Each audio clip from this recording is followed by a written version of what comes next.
ನಮಸ್ತೆ ಎಲ್ರಿಗೂ. ಸೊ ಇನ್ನೊಂದು ರೆಸಿಪಿ ಜೊತೆ ಬಂದಿದ್ದೀವಿ ಇಲ್ಲಿ. ಸೊ ಈಗ ನಾವು ಟೊಮೆಟೊ ಬಾತ್ ಮಾಡ್ತಾ ಇದೀವಿ. ವೆರಿ ಸಿಂಪಲ್ ಆಗಿ ಆ್ಯಂಡ್ ತುಂಬ ಕಡಿಮೆ ಇಂಗ್ರೀಡಿಯೆಂಟ್ಸ್ ಮತ್ತು ಈಸಿಯಾಗಿ ಮಾಡೋಂಥದ್ದು. ಸೊ ಎಲ್ಲ ನೋಡಿ ರೆಡಿ ಮಾಡಿ ಇಟ್ಕೊಂಡಿದ್ದೀವಿ. ಆಯಿಲ್ ಇದೆ, ಈರುಳ್ಳಿ ಕಟ್ ಮಾಡಿದ್ದೀವಿ, ಹಸಿಮೆಣಸಿನಕಾಯಿ, ಶುಂಠಿ, ಬೆಳ್ಳುಳ್ಳಿ, ಆಮೇಲೆ ಕೊತ್ತಂಬರಿ, ಪುದೀನ, ಟೊಮೆಟೊ ಇದೆ, ಅಕ್ಕಿನೂ ನೆನೆಸಿಟ್ಕೊಂಡಿದ್ದೀವಿ, ಆಮೇಲೆ ನೀರು ಕುದಿಯಾಗಿ ಇಟ್ಬಿಟ್ಟಿದ್ದೀವಿ. ಓಕೆನಾ? ಸೊ ಈಗ ಬೇಗ ಪಟ್ಟಂತ ಆಗೋಂಥ ಟೊಮೆಟೊ ಬಾತ್ ಮಾಡ್ತಾ ಇದ್ದೀವಿ. ಸೊ ಫಸ್ಟು ಒಂದು ಕುಕ್ಕರ್ ಇಟ್ಟಿದ್ದೀವಿ. ಇದಕ್ಕೀಗ ಎಣ್ಣೆ ಹಾಕ್ತಾ ಇದ್ದೀವಿ. 1/4 kg ಎಷ್ಟು ಬೇಕು? ಸೊ 1/4 kg ಅಷ್ಟು ಅಕ್ಕಿಗೆ ಮಾಡ್ತಾ ಇರೋದು ಇದು. ಸೊ ಒಂದು 3 ಜನಕ್ಕೆ ಆಗುತ್ತೆ. ಸೊ ಎಷ್ಟು ಎಣ್ಣೆ ಹಾಕಿದ್ದೀವಿ. ನೆಕ್ಸ್ಟು ಎಣ್ಣೆ ಕಾದಾದ್ಮೇಲೆ ಸಾಸಿವೆ,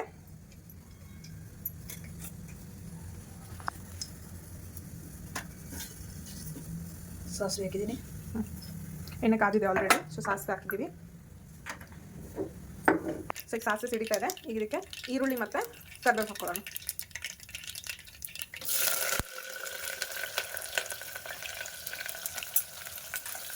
ಇದನ್ನ ಚೆನ್ನಾಗಿ ಬಾಡಿಸ್ಕೋಬೇಕು. ಆನಿಯನ್ ಎಲ್ಲ ರೆಡ್ ಕಲರ್, ಬ್ರೌನಿಶ್ ಕಲರ್ ಆಗಬೇಕು. ಸೊ ಅಲ್ಲಿವರೆಗೂ ಚೆನ್ನಾಗಿ ಫ್ರೈ ಮಾಡ್ಕೊಳ್ಳೋಣ. ಸೊ ಇದು ಫ್ರೈ ಆಗೋ ಅಷ್ಟೊತ್ತಿಗೆ ನಾವು, ಸೊ ನಾನು ಹೇಳಿದ್ನಲ್ಲ ವೆರಿ ಸಿಂಪಲ್ ರೆಸಿಪಿ, ರುಬ್ಬೋದೆಲ್ಲ ಏನೂ ಇಲ್ಲ. ಸೊ ಇದು ಕಲ್ಲಿದೆ ಈ ಥರದ್ದು. ಸೊ ಇದರಲ್ಲಿ ನಾವು ಶುಂಠಿ, ಬೆಳ್ಳುಳ್ಳಿ, ಹಸಿಮೆಣಸಿನ್ಕಾಯಿನೆಲ್ಲ ಚೆನ್ನಾಗಿ ಸ್ವಲ್ಪ ಜಜ್ಕೊಂಬೇಡ.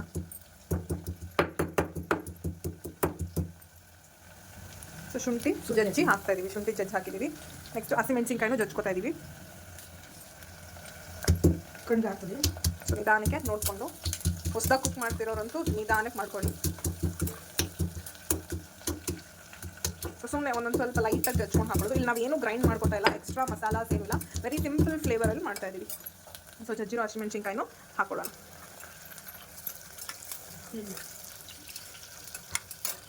ನೆಕ್ಸ್ಟ್ ಬೆಳ್ಳುಳ್ಳಿನೂ ಜಜ್ಕೊಂಡು ಬೆಳ್ಳುಳ್ಳಿನೂ ಹಾಕೊಳ್ಳೋಣ.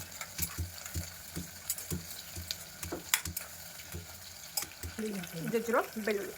ಸೊ ಶುಂಠಿ, ಬೆಳ್ಳುಳ್ಳಿ ಮತ್ತು ಹಸಿಮೆಣಸಿನ್ಕಾಯಿನ ಜಸ್ಟ್ ಸುಮ್ಮನೆ ಜಜ್ಕೊಂಡು ಹಾಕ್ತಾ ಇದ್ದೀವಿ. ಸೊ ಈಗ ಈರುಳ್ಳಿ ಎಲ್ಲ ಚೆನ್ನಾಗಿ ಫ್ರೈ ಆಗಿದೆ, ಮತ್ತು ನಾವು ಜಜ್ಜಿ ಹಾಕಿರೋದು ಎಲ್ಲ ಚೆನ್ನಾಗಿ ಫ್ರೈ ಆಗಿದೆ. ಈಗ ಕಟ್ ಮಾಡಿರೋ ಪುದೀನ ಹಾಕೋತಾ ಇದ್ದೀವಿ. ಪುದೀನ. ಸೊ ಈಗ ಒಂದು ಸ್ವಲ್ಪ ಫ್ರೈ ಆಗೋಷ್ಟರಲ್ಲಿ ಟೊಮೆಟೋಸು ಕಟ್ ಮಾಡ್ಕೊಂಬೋಣ. ಸೊ ಇವಾಗ ಈರುಳ್ಳಿ ಮತ್ತು ಹಾಕಿರೋ ಪುದೀನ ಎಲ್ಲ ಚೆನ್ನಾಗಿ ಫ್ರೈ ಆಗಿದೆ. ನೆಕ್ಸ್ಟು ಕಟ್ ಮಾಡಿರೋ ಟೊಮೆಟೋಸ್ ಹಾಕ್ತಾ ಇದ್ದೀವಿ. ಸೊ ಈಗ ಟೊಮೆಟೋಸು ಫ್ರೈ ಆಗೋವರೆಗೂ ವೆಯ್ಟ್ ಮಾಡಬೇಕು. ಸೊ ಒಂದು 5 ಮಿನಿಟ್ಸ್ ಆದಮೇಲೆ ಟೊಮೆಟೊ ಚೆನ್ನಾಗಿ ಫ್ರೈ ಆಗಿದೆ. ಈಗ ಇದಕ್ಕೆ ಧನಿಯಾ ಪೌಡ್ರ್ ಹಾಕ್ತಾ ಇದ್ದೀವಿ. ಒಂದು 2 ಸ್ಪೂನಷ್ಟು ಧನಿಯಾ ಪೌಡ್ರ್. ಇದಾದಮೇಲೆ ನೆಕ್ಸ್ಟು ನಾವು ಆಲ್ರೆಡಿ ಚಕ್ಕೆ ಮತ್ತು ಲವಂಗನ ಪೌಡ್ರ್ ಮಾಡಿ ಇಟ್ಕೊಂಡಿದ್ವಿ. ಯೂಶಲಿ ನಾವು ರೆಡಿ ಇಟ್ಕೊಂಡಿರ್ತೀವಿ. ಇದು ಮನೇಲೇ ಮಾಡಿರೋ ಪೌಡ್ರ್, ಹೊರಗಡೆ ತಂದಿರೋದಲ್ಲ. ಸೊ ಈ ಪೌಡರ್ನ ಒಂದು ಚಿಕ್ಕ ಸ್ಪೂನಲ್ಲಿ ಹಾಕ್ತಾ ಇದ್ದೀವಿ. ಜಾಸ್ತಿ ಹಾಕ್ಬಾರ್ದು, ಬಿಕಾಸ್ ಅದೇ ಫ್ಲೇವರ್ ಬಂದ್ಬಿಡುತ್ತೆ. ಲೈಟಾಗಿ ಹಾಕಿದ್ರೆ ಸಾಕು. ಸೊ ಇದನ್ನೊಂದು 5 ಮಿನಿಟ್ಸ್ ಫ್ರೈ ಆಗಲಿ. ಸೊ ಇವಾಗ ಚೆನ್ನಾಗಿ ಫ್ರೈ ಆಗಿದೆ, ಎಲ್ಲನೂ ಫ್ರೈ ಆಗಿದೆ. ಈಗ ನಾವು ಆಲ್ರೆಡಿ ಕುದಿಸಿಟ್ಕೊಂಡಿರುವಂತಹ ಬಿಸಿನೀರನ್ನ ಹಾಕ್ತಾ ಇದ್ದೀವಿ.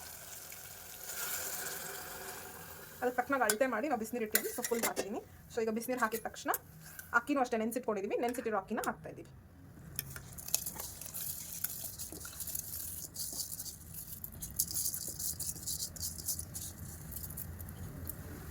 ಸೊ ಫೈನಲಿ ಎಲ್ಲ ಆದಮೇಲೆ ಎಷ್ಟು ಬೇಕೋ ಅಷ್ಟು ರುಚಿಗೆ ಉಪ್ಪು ಹಾಕ್ತಾ ಇದ್ದೀವಿ. ನೋಡಿ, ನಾನು ನಮ್ಮ ಅತ್ತೆ ಅಡುಗೆ ಮಾಡ್ತಾ ಇದ್ರೆ ಇಲ್ಲೊಬ್ರು ನಂದಲ್ಲಿ ಇರಲಿ ಅಂದ್ಬಿಟ್ಟು ಸೈಲೆಂಟಾಗಿ ಇಲ್ಲಿ ಬಂದು ಸೌಟ್ ಅಲಾಡಿಸ್ತಾ ಇದ್ದಾರೆ. ಅಡುಗೆ ಮಾಡೋಕ್ಕಂತೂ ಒಂಚೂರು ಏನು ಬರಲ್ಲ ಇವ್ರಿಗೆ. ಸೊ ಫೈನಲಿ ಈಗ ಕೊತ್ತಂಬರಿ ಸೊಪ್ಪು ಕಟ್ ಮಾಡಿರೋ ಕೊತ್ತಂಬರಿ ಹಾಕ್ಬಿಟ್ಟು ಕುಕ್ಕರ್ನ ಕ್ಲೋಸ್ ಮಾಡಿಬಿಡೋಣ. ಒಂದು 2 ವಿಸಿಲ್ ಬಂದಮೇಲೆ ರೆಡಿ ಇರುತ್ತೆ ಟೊಮೆಟೊ ಬಾತ್. ಸೊ ಈಗ ಈ ಥರ ಅರ್ಧ ನೀರು ಇದಾದಮೇಲೆ, ಸೊ ಒಂದು ಸ್ವಲ್ಪ ಚೆನ್ನಾಗಿ ಕುದ್ದಾದ್ಮೇಲೆ ಕುಕ್ಕರ್ನ ಕ್ಲೋಸ್ ಮಾಡ್ತಾ ಇದ್ದೀವಿ. ನೋಡಿ, 2 ವಿಸಿಲ್ ಆದಮೇಲೆ ಎಷ್ಟು ಚೆನ್ನಾಗಿ ಬಂದಿದೆ. ಉದ್ರಾಗೆ ಟೊಮೆಟೊ ಬಾತ್ ಸಿಂಪಲ್ಲಾಗೆ ರೆಡಿ ಆಗಿದೆ. ಈಗ ಚೆನ್ನಾಗಿ ಮಿಕ್ಸ್ ಮಾಡಿಬಿಟ್ಟು ತಿನ್ನೋದು. So healthy food, tasty food ಮತ್ತು ವೆರಿ ಈಸಿಯಾಗಿ ಆಗೋವಂಥ ಫುಡ್. ನೀವು ಟ್ರೈ ಮಾಡಿ. ಸೊ ಇನ್ನೊಂದು ರೆಸಿಪಿ ಜೊತೆ ನಿಮ್ಮನ್ನ ಮೀಟ್ ಮಾಡ್ತೀವಿ. ಅದೇ ಟೊಮೆಟೊ ಬಾತ್ ತುಂಬ ಚೆನ್ನಾಗಿದೆಯಮ್ಮ. ಟೇಸ್ಟ್ ಹೆಂಗಿದೆ? ಎಲ್ಲ ಚೆನ್ನಾಗಿದೆ. ಎಲ್ಲ ಚೆನ್ನಾಗಿದೆಯಾ? ಚೆನ್ನಾಗಿದೆ. ಉದುದ್ರಾಗಿದೆ. ತುಂಬ ಚೆನ್ನಾಗಿದೆ. ತುಂಬ ಚೆನ್ನಾಗಿದೆ. ರುಬ್ಬಾಕೋದ್ಕಿಂತ ಇದೆ ಚೆನ್ನಾಗಿದೆ. ಸಿಂಪಲ್ ಆಗಿದೆ, ಚೆನ್ನಾಗಿದೆ. ನೀನು ಹೇಳಿದೆ ಚೆನ್ನಾಗಿದೆ. ಇದೆ ಚೆನ್ನಾಗಿದೆ. ಚೆನ್ನಾಗಿದೆ. ನಮ್ಮ ಮನೆಯವ್ರನ್ನೂ ರಿವ್ಯೂ ಕೇಳೋಣ. ಹೆಂಗಿದೆ ರೀ ಟೊಮೆಟೊ ಬಾತು? ಭಾಳ ಚೆನ್ನಾಗಿದೆ. ಇದಕ್ಕೊಂಚೂರು ಚಟ್ನಿ ಇದ್ದಿದ್ರೆ ಭಾಳ ಅದ್ಭುತವಾಗಿರೋದು. ಸರಿ, ನೆಕ್ಸ್ಟ್ ಟೈಮ್ ಮಾಡೋಣ. ಇವ್ರು ಎಲ್ಲದಕ್ಕೂ ಏನಾದ್ರು ಒಂದು ಹೇಳ್ತಾ ಇರ್ತಾರೆ. ನೆಕ್ಸ್ಟ್ ಟೈಮ್ ಚಟ್ನಿ ವೀಕೆಂಡಲ್ಲಿ ಈ ಥರ ಒಂದು ಟಿಫನ್ ಮಾಡ್ತಾ ಇದ್ರೆ ಭಾಳ ಖುಷಿ ಆಗ್ತದೆ. Thank you for the review.